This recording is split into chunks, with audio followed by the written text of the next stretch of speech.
पहलगाम में होने वाले वहशियाना दहशतगर्द हमले की जितनी भी मजम्मत की जाए कम है। इस इंसानियत सोज हमले के खिलाफ आज पूरी दुनिया में नफरत की लहर चल रही है, जिसकी एक झलक आप शहर हैदराबाद में देख सकते हैं, जहां कांग्रेस की दबंग खातून लीडर मोहतरमा शिराज खान ने इस बुज़दिलाना हमले की मजम्मत में अपना बयान जारी करते हुए पाकिस्तान या फिर जो कोई भी दहशतगर्द इसमें मुलविस है उनको उनके अंजाम तक पहुंचाने का पुरजोर मुतालिबा किया और इस हमले की आड़ में होने वाली भगवा सियासत पर भी करारी ज़रब लगाते हुए उन्होंने जाफरानी जमातों और उनके सरपरस्त आला मोदी को तनकीद का निशाना बनाते हुए कहा है कि मरकजी हुकूमत की ये फ़िरका परस्त सियासत और मक्कारियाँ व अय्यारियाँ इस मुल्क के अमन, तरक्की और इत्तेहाद को बर्बाद कर देगी। और उन्होंने अपने बयान में गोदी मीडिया की बेज़मीर और झूठी खबरों की पोल खोल के रख दी। तो आइए देखते हैं तफसीलात, और पल पल बाखबर रहने के लिए हमारे न्यूज़ चैनल को लाइक करें, सब्सक्राइब करें और शेयर करें। इंस्टाग्राम और फेसबुक पेज पर ज़रूर फॉलो करें ताकि हम आपको रह सके शहर हैदराबाद और रियासत तेलंगाना और हिंदुस्तान के तमाम सुलगते हुए मसाइल से पल पल बाखबर। शिराज मैडम, हाल ही में जो पहलगाम पर दहशतगर्द का हमला हुआ है, इस हमले के बारे में आपकी क्या राय है, क्या ओपिनियन है? बहुत अफसोस की बात है। मैं अपनी राय रखने से पहले इस आतंकी हमले को, जहां पर देश पूरा यानी कि निंदनीय कर रहा है और कंडम कर रहा है, इसकी पुरजोर मजम्मत सारे देश में हो रही है। और दूसरी तरफ मैं अगर पर्सनल अपनी राय अगर रखूं तो मैं ये कहना चाहती हूं कि देश आज सुरक्षित नहीं है। देश में अगर ऐसे ही आतंकी अगर हमले होते रहेंगे तो हम इस सरकार में रहने वाले जो सांसद है, जो सीएम है, जो प्राइम मिनिस्टर है, जो होम मिनिस्टर है, इन तमाम लोगों पर देश की सिक्योरिटी या सुरक्षा पर कई सवाल उठते हैं। और इस हादसे को लेकर आज ऐसे कई सवाल उठ रहे हैं कि सीधे सीधे बीजेपी सरकार हमले पर आ चुकी है और लोगों की यह भी मांग है कि इस देश का प्रधानमंत्री कैपेबल नहीं है, क्योंकि ये एक नहीं है। जब से बीजेपी सत्ता सरकार में आई है, इस तरीके के 37 टेररिस्ट अटैक कश्मीर पर हो चुके। शिराज मैडम, इस हमले के मुताल्लिक इंडियन नेशनल कांग्रेस का मौक़िफ़ क्या है? देखिए, हमारी पार्टी तो बहुत पहले से कह रही है, यहाँ तक कि leader of opposition Rahul Gandhi ji जो कि आज श्रीनगर गए थे, वहां पर जाने के बाद उन्होंने विक्टिम का जायजा लिया है। एक ऐसे यानी कि विक्टिमाइज्ड पर्सन से मिले हैं जो हॉस्पिटल में एडमिट था। उनके पुरसाने हाल के बाद तमाम लोगों का जायजा लेने के बाद हालात का उन्होंने वहां पर उमर अब्दुल्ला सीएम से मिले हैं और दीगर अपने कांग्रेस के तमाम कार्यकर्ताओं से मिले हैं और उन्होंने बहुत ही संजीदा होकर इस देश की सरकार को और इस देश के लोगों को एक ही मैसेज दिया है कि ये जो कुछ हुआ है महज इस देश को डिवाइड करने की पूरी साजिश रची गई है। इस हमले के बाद हिंदुस्तान की पूरी आवाम इस हमले की मुखालिफत कर रही है, वहीं क्या मरकजी हुकूमत, क्या बीजेपी जो मरकजी हुकूमत है उसकी हिमायत भी कर रही है? देखिए, आज जहां पर 100 सवाल उठने के बाद, देश के कोने कोने से सवाल उठने के बाद, आज भाजपा सरकार एक ऑल पार्टी मीटिंग बुलाई गई है जिसमें सबका राय मशवरा लिया गया है। यहां तक कि देश के सारे पार्टीज को बुलाया गया है। तो वहीं पर आज भाजपा सरकार बड़े शर्म के साथ उस आतंकी हमले की जिम्मेदारी मानी है कि कहीं ना कहीं इस सरकार से चूक हुई है। यह बोलना बहुत आसान है, लेकिन 27 से 28 लोगों की जान गई है। इसके जिम्मेदार कौन है? सीधे सीधे इसका देश का प्रधानमंत्री। और दूसरी तरफ ये बात वाज़े तौर पे खुल के आ गई है कि देश आज जान चुका है, जहां पर इस गोदी मीडिया ने सिर्फ और सिर्फ हिंदू और मुसलमान का रंग देते हुए कश्मीरी मिलिटेंट्स के ऊपर इल्जाम लगाने की और पाकिस्तान से टेररिस्ट आकर हिंदुस्तान में इतनी आसानी से बॉर्डर सिक्योरिटी को तोड़ते हुए, या इतनी यानी कि खामियां थी, इतनी कमजोरियां थी, या इतना आसान तरीके से ये लोग कैसे कश्मीर में दाखिल होते हैं और एक ऐसे शानदार यानी कि खूबसूरत इलाके में जाते हैं जहां पर कश्मीर में एक स्विट्जरलैंड मानिए घाटी वहां पर समझी जाती है। लोग वहां पर बहुत ही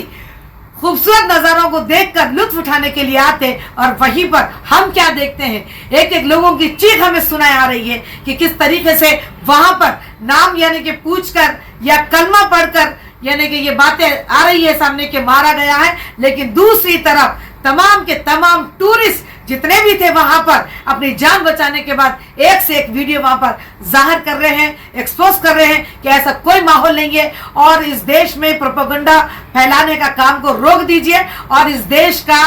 हर नागरिक इस आतंकी हमले को कंडेम कर रहा है। और यकीनन क्यों ना हो, सवाल तो सरकार पर ही होंगे। अगर सरकार चाहती है कि इस देश का साथ मांगे तो यकीनन इस देश का मुसलमान इस सरकार के सपोर्ट में जरूर ठहरेगा। इस आतंकवादी हमले को हमेशा के लिए इस कश्मीर में हो रहे इस दहशतगर्दी को खात्मे के लिए आज कांग्रेस पार्टी का स्टैंड भी यही है, और इस देश के मुसलमानों का स्टैंड भी यही है। मैडम, इस दहशतगर्द हमले के बारे में मिस्टर राहुल गांधी की क्या राय है और क्या मौक़िफ़ है? राहुल गांधी जी तो साफ तौर पे कह दिए हैं, और इसी वजह से ये तमाम हालत का जायजा लेते हुए जो उन्होंने भारत जोड़ो यात्रा कन्याकुमारी से कश्मीर तक 4000 किलोमीटर चल के यही कहा था कि इस देश को डिवाइड होने से या इस देश के टुकड़े होने से या इस देश के अंदर जो भाईचारे को खत्म किया जा रहा है, तमाम लॉ एंड ऑर्डर सिचुएशंस को अंडर कंट्रोल लाने के लिए, ऐसे ही टेरर अटैक्स को रोकने के लिए राहुल गांधी जी ने भारत जोड़ो यात्रा तो की थी। लेकिन आज उनका मैसेज क्लियर है कि ये महज बहुत बड़ी साजिश है। जिन्होंने भी किया है उनको सख्त से सख्त तहकीक के बाद कार्रवाई की जाए, चाहे वो हिंदू आतंकवादी हो, चाहे कोई भी टेरर आतंकवादी हो। लेकिन आतंकवादी का कोई मजहब नहीं होता है, आतंकवादी महज एक दहशतगर्द होता है, उसकी कोई परिभाषा दूसरी नहीं हो सकती। जिस तरीके से आज गोदी मीडिया भाजपा सरकार को प्रोटेक्ट करना चाहती है, ये इंतहाई शर्मनाक बात है, और इसको हम कंडेम करते हैं, क्योंकि गोदी मीडिया इस तरीके के अगर वीडियो चलाती है तो देश का माहौल मजीद खराब होने की यानी कि हमें हालात नजर आते। शिराज मैडम, ये क्या माजरा है कि जब जब भी हमारे मुल्क के इलाकों में दहशतगर्द हमला होता है, हमारे वजीर आला हमेशा मुल्क के बाहर रहते हैं? आखिर राज क्या है? बहुत ही संजीदा सवाल है और शर्मनाक भी है कि जैसे ही यानी कि कश्मीर के पहलगाम जो टेररिस्ट अटैक होता है, मोदी जी उस वक्त या उससे 2 रोज पहले सऊदी अरब जाते हैं, और उनकी 2 दिन की रवानगी के तहत वो आ तो जाते हैं देश में वापस, लेकिन अफसोस की बात यह है कि वो कश्मीर नहीं जाते हैं, वहां के विक्टिम्स के पुरसाने हाल के लिए वो नहीं पहुंचते हैं, और इस देश के प्रधानमंत्री को अपने ही देशवासियों से मुलाकात कर कर उनका जायजा लेते हुए, या जितने में हमले में जो शहीद लोग हो गए उनके फैमिलीज को एटलीस्ट जुमलों के तहत श्रद्धांजलि पेश करते हुए तमाम लोगों की 2 शब्द तो कह देते, लेकिन ऐसा नहीं होता है। सवाल बहुत बड़ा है कि इस देश के प्रधानमंत्री इस देश के होते हुए भी इस देश के प्रजा के नहीं है। यही सवाल उठना चाहिए कि इस देश का प्रधानमंत्री जब भी यानी कि देश के बाहर होता है तो ऐसे बहुत सारे बड़े बड़े फसादात या इंसिडेंट या ऐसे ही आतंकी हमले हमारे देश में अंजाम हो चुके हैं। तो कहीं ना कहीं ये सोचने वाली बात है, क्योंकि बहुत बड़े देश के इंटेलेक्चुअल्स ये कह रहे हैं कि भाजपा सरकार ये तमाम जो चीजें हो रही है इस देश के महज उस मंसूबे को पूरा करने के लिए जिसका नाम हिंदू राष्ट्र है। एक ही कौम को या एक ही मजहब के लोगों को बार बार जिम्मेदार ठहराना जो कुछ हिंदुस्तान में होता है, ये सिर्फ मुसलमान को जिम्मेदार ठहराते हैं। और दूसरी तरफ एक बहुत तेजी से यानी कि काला कानून लाया गया था वक्फ बोर्ड के नाम के ऊपर, या वक्फ बिल 2025, वहां पर जहां पर तेजी से देश भर में प्रोटेस्ट हो रहा था और 5 तारीख को इसकी अगली सुनवाई थी, लेकिन उसी असना में कश्मीर के बेलगाम में या पहलगाम में यह हादसा पेश होता है। तो कहीं ना कहीं बहुत सारों की सोच और सोशल मीडिया के माध्यम से ऐसे हमें न्यूज़ मिल रही है कि ये कहीं ना कहीं लोकल यानी कि आरएसएस बनाम बीजेपी के जो अंधभक्त थे, या आरएसएस की सोच रखने वाले जो कट्टर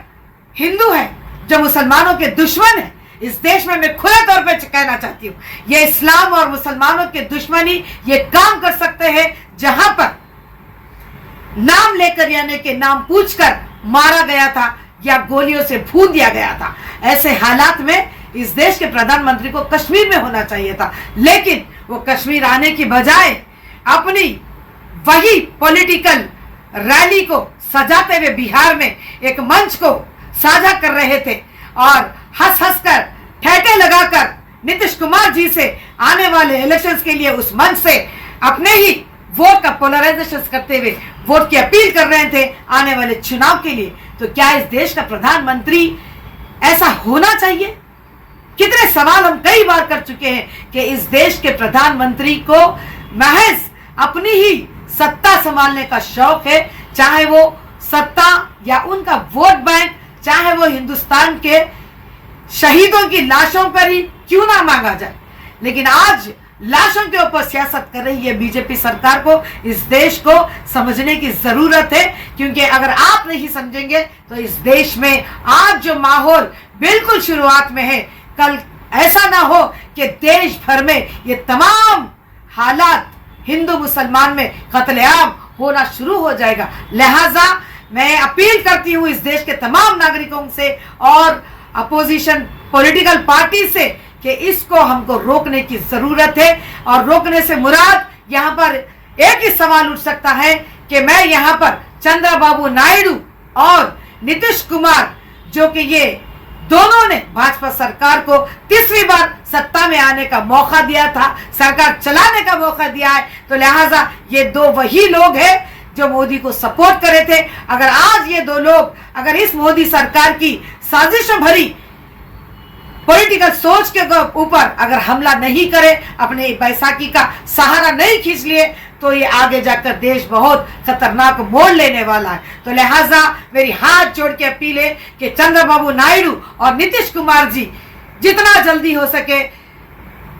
अपने कदम पीछे हटा ले या अपना सपोर्ट जो भाजपा सरकार बनाने में दिया था 240 के बाद आप दोनों के आंकड़े इन्हें मजबूत बनाकर सरकार में ऐसे कई काले कानून, ऐसे कई हमले, ऐसे कई लॉ एंड ऑर्डर की परिस्थिति यहाँ पर तहस नहस हो रही है। लिहाजा इस देश को, इस देश के संविधान को, इस देश की लोकतंत्र को अगर आप बचाना चाहते हैं, इस देश की साख को अगर बरकरार रखना चाहते हैं, तो नीतीश कुमार और चंद्रबाबू नायडू को अपने कदम पीछे लेने की जरूरत है। इस बात को समझना चाहिए और मेरे साथ सभी लोग इस वीडियो को शेयर करते हुए अपना फर्ज अदा करें ताकि ये वीडियो बहुत सारे लोगों तक चले जाए और लोग हर जगह से ये दो मोदी और अमित शाह का रेजिग्नेशन इमीडिएटली मांग करने की लाखों में करोड़ों में अपील की जाए। जय हिंद।